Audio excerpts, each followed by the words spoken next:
Le maire de Laval a décidé d'augmenter vos plaques d'immatriculation à 150 $. Le maire a choisi uniquement des scénarios qui ne limitent pas sa gestion. Aucune d'entre elles n'est satisfaisante. Nous sommes d'avis que les services de la STL doivent être maintenus. Il y a peut-être un besoin, effectivement, d'optimiser les services, mais ceux-ci ne doivent en aucun temps être réduits.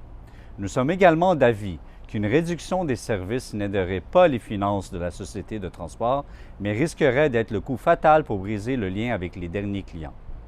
Ainsi, plutôt que de dégager une partie du budget, ces décisions pourraient faire chuter drastiquement les revenus de la société de transport issus des titres de passagers. La Ville a un surplus accumulé de plus de 250 millions de dollars après la répartition au cours des 5 dernières années.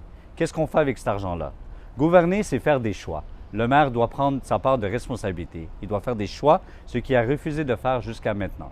Il doit gouverner avec les ressources qu'il a à sa disposition et utiliser celles-ci pour remplir la mission essentielle d'une municipalité. Ce sont les choix du maire qui mettent la Ville dans une situation économique difficile. Ce n'est pas les citoyens qui doivent couvrir pour les choix irresponsables du maire, ni payer pour ces choix-là. Le choix du maire, qui est de payer plus pour un centre aquatique à 130 millions, avoir une grande bibliothèque à 180 millions, un achat et de protection de beaucoup de terrains à 100 millions, une cour municipale à 60 millions, la rénovation de plusieurs édifices à plus de 50 millions et j'en passe. La Ville doit se centrer sur sa mission et couper les services qui ne contribuent pas à remplir cette mission. Nous souhaitons chez Action Laval que la ministre rende public le rapport d'audit sur la STL et la vérificatrice générale devrait se pencher sur cet audit.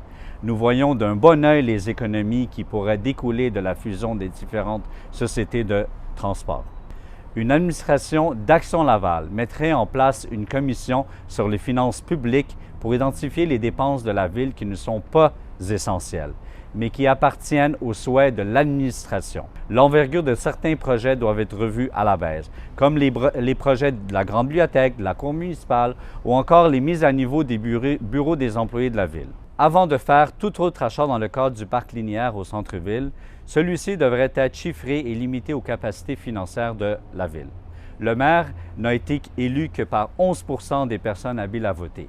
Il n'a pas un appui populairement suffisant et solide pour justifier les choix irresponsables qu'il a fait depuis qu'il est en poste. Ce n'est pas le rôle de la population non plus de couvrir pour les erreurs en voyant leur compte de taxes augmenter, surtout leurs frais d'immatriculation ni de voitures augmenter. Il faut tout d'abord et surtout investir dans les services de proximité.